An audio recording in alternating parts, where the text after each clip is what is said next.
Guys, this episode was phenomenal. The writing for this was perfect, and it was so fascinating. In this episode, we learn about the hero of the South, who was a major reason why the hero party was so successful, and how his selfless actions to basically kill himself is symbolic of our human nature and how it can be wielded for good, and on the flip side, bring about our ultimate destruction if not careful. I love this episode. And if you like my Frieren breakdowns, then be sure to drop a like if you want. Subscribe for more Frieren, and even more than that. Let's jump in. As the trio continue their adventure to Enda, we get the usual. They run into someone who needs them to do a quest, them this time polishing a statue. And the reward is actually kind of amazing. A spell to scratch the itchy parts on your back. I mean, give it up for this guy, man. Give it up. This may be the actual strongest spell in all of Magecraft right here. I just love how Fern and Frieren are always collecting these odd spells that seem to do nothing, or at least are very niche. But to them, these are just like little hobbies they do. And to get them, they usually have to go on some sort of awesome adventure that brings a lot of growth to their persons. This is why I think this show touches so many people. It's just an example to you or me that it doesn't take much to go on an adventure, and sometimes the reward could be as simple as a back scratcher, and that may be more than enough to do it. So the two oldies handshake for the deal, and you know when they locked eyes, they synced up at that moment. Oh my god, that was some good stuff. In the Fable village, located in the northern land, they go to polish the bronze statue, which allows them to use magic, so it'll be really quick and easy. I like that detail. However, it's not a statue of Himmel that we were expecting. In fact, Himmel wasn't the only hero who defeated the Demon King, as we have come to learn. There were obviously many who attempted it before, and this statue is just one of those people. To be specific, the hero of the South, which Frieren states was seen as one of humanity's strongest. And as Stark doubts that he could have been so strong, Frieren explains that the biggest threat of his time was the Seven Sages of Destruction, which we have heard of before. Aura the Guillotine was one of them. The hero party defeated 2 of them, while the other 5 either fled or went missing, likely into hiding. The hero of the South actually was able to defeat 3 of the 7 sages. So this next part was actually phenomenal in terms of its production, but also presentation. Frieren explains that what the hero did was almost unreal, advancing rapidly and eventually would in just a year destroy the Demon King's front line, reaching the northernmost end of the northern plateau, the root of the Demon King's supply route. And then we see our brilliant little puppet show that was very cute. And we learned that he defeated Schlott, the Omniscient, and that was something else because this was one of the Demon King's most trusted confidant who possessed a magic that allowed him to see 1,000 years into the future. Here is the kicker though, as there is a bit of a tragedy tied to this. He was able to kill 3 of them, but when it came to Schlott, they both ended up killing each other. And with his sacrifice, he was, though, able to fully liberate the current region they're in from the 7 sages. And as you'd guess, everyone since has carried the legend of him to the point it is a cultural touchstone of the area, and with it, legends have sprouted up. Legends of the hero still fighting Schlott to this day, as his body was never found. A tall and very comforting tale for everyone to know that the hero still fights this very day in the memory of everyone. This made me question sort of my own legacy as an individual, because when you think about it, stories like these, they never die. They evolve and change shape to take on that of hyperbole, as the show and actually season 1 talked about extensively. But they also still feel real, as if they never stopped happening for some people, as if this event is continuing as it happened just moments ago, and the battle continues to just be waged. It's really hard to explain, but I think what I'm trying to convey to you is that while it was a century ago this happened, to these people, the meaning and symbolism of his heroic deeds are very much still real and still happening. They're just being carried on by the individual people in this village and this region. The hero is very much still alive. But Frieren has a more somber outlook on this that is much more realistic than these stories. Simply put, Schlott was likely 8. He probably didn't survive. Which I think when you talk about a lot of these really tall tales, these fables, these legends, Usually that is the conclusion. But I don't think the real life conclusion really is what matters here. I think what matters is that the hero and his actions still live on in so many people, and that is what makes him immortal. Just as much as it actually also makes the demons immortal too. It is very odd how that works, but for once we have a flashback that doesn't have to do with the hero party, Himmel, Flamma, or Serie. Instead, we learn that Frieren had once encountered the hero of the South. In fact, he had tried to recruit her, but of course, Granny here had pretty much no interest. So he explains to her that the reason he is so strong is because, in a twist, he, like Schlott, could see into the future. Which is funny because Frieren is like, yeah, bro, like, very cool, I don't care. But that's not where this ends. This gets way more interesting almost immediately, because he tells Frieren that in the future he will be killed by Schlott and he will never achieve his goal. There was something in the way this line was written and delivered that hit me like a truck. He could see the future, and even then he could do nothing to change it all, but he did see in the future Himmel being able to achieve that feat. Frieren can't see herself joining that party that he's talking of, the one that she would eventually join.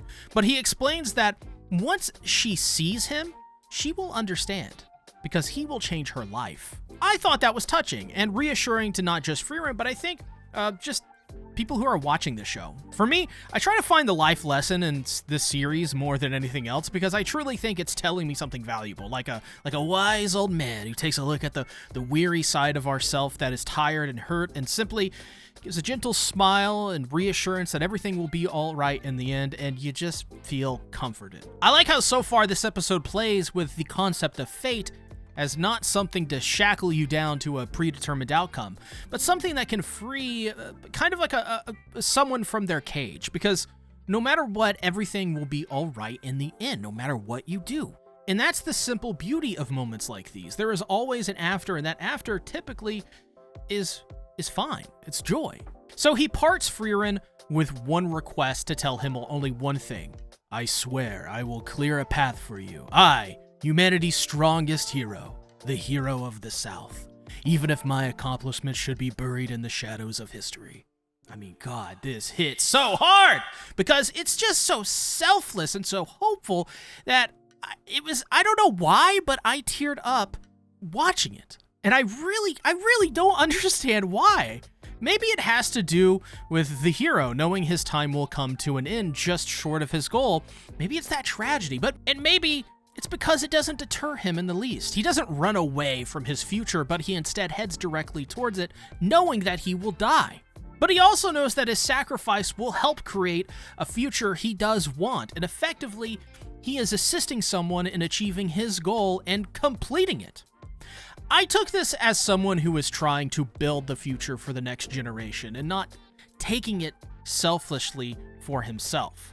The glory he knows doesn't belong to him, and while that hurts, he knows the sacrifice that he will make can do so much good. As we see, he freed this entire region, and by doing what he did, assured the Demon King's defeat. God, it's almost like he's a father who wants to create a future for his daughter or son so they can be even better and have more opportunities than he ever could. This plays with an earlier episode when Eisen couldn't handle Stark becoming more powerful than him, and it scared him, so he hit him and didn't ever give him praise. But here, the hero sees that he is not destined to stop it, but be a small part in the overall story, and I think that's noble and the way it probably should be. It sucks in a sense. It's morbid to think that we as men or women may never achieve our grandest of goals, but we have to let it go. Because life is about taking it slowly by the minute, by the second, not by the decades and years and by consistent, growth targets and numbers and metrics. So to me, this inspired, myself in my own life to consider my actions and how they will affect the people I love in the future. And instead of acting like that future will never come, or that even it will come maybe in 10 years, understanding that it almost doesn't matter if I achieve anything so grand. Because what matters the most is doing what I can with what is given to me to make the best outcome possible to make that happen. And this is a rather odd anecdote, but recently since I just recently turned 30 years old, I've been just reevaluating this whole goal-oriented life that I used to have, and I came to the conclusion that dreams are actually kind of dangerous. Goals are really dangerous. I've given up a lot to do what I've done here with YouTube, and I've actually achieved basically everything I've wanted with it, but in turn, many other aspects of my life has withered and atrophied. Potential relationships, experiences, and joy I may never be able to experience.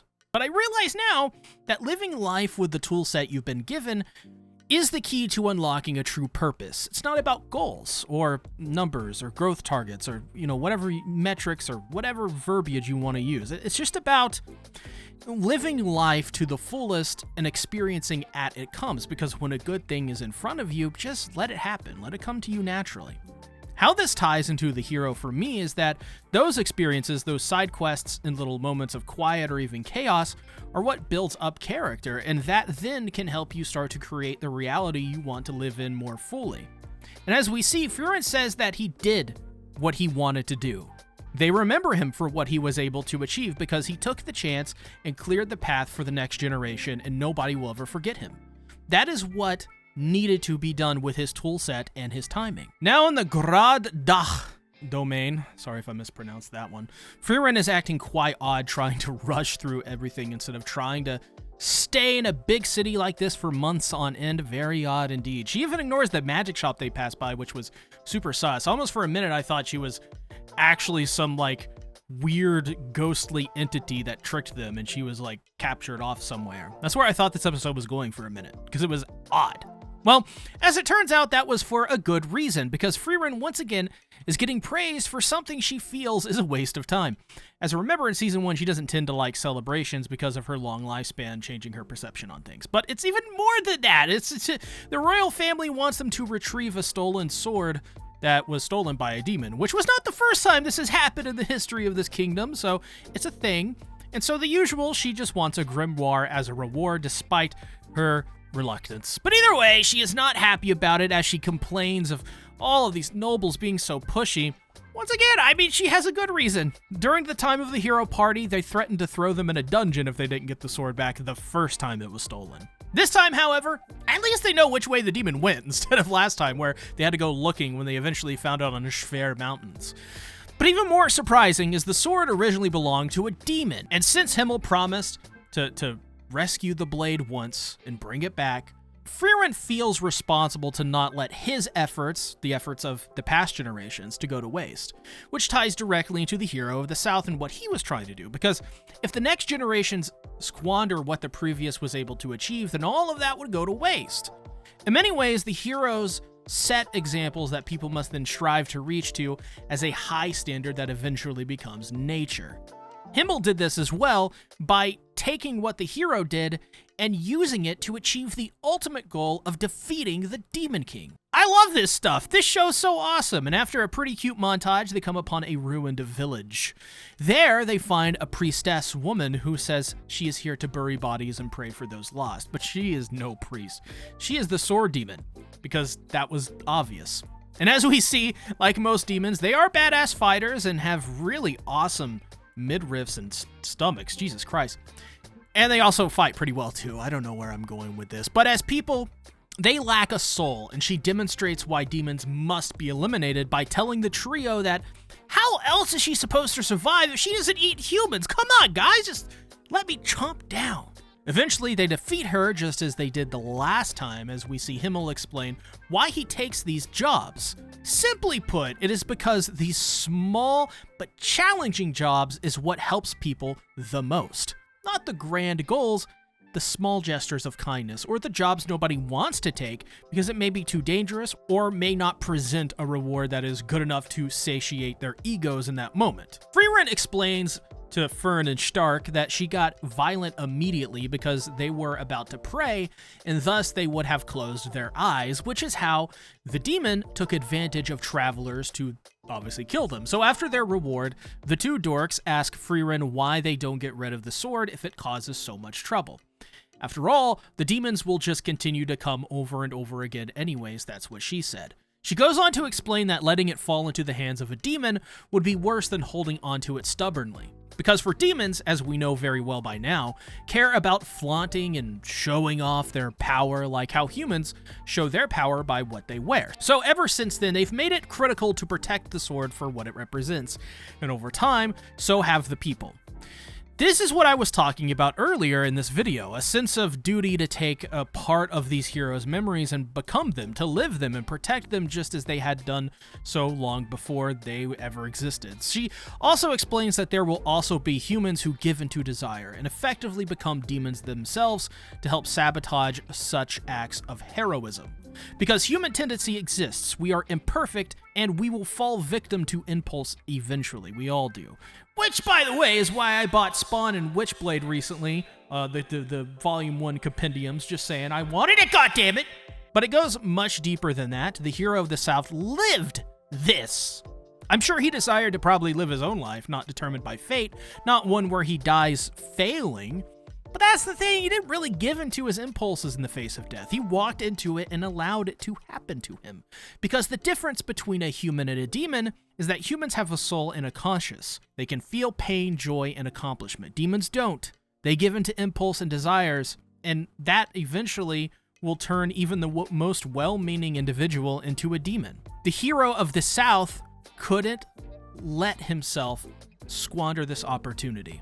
We then end the episode with the big reveal. Frieren's new spell is the ability to turn a red apple into a green apple. Useless?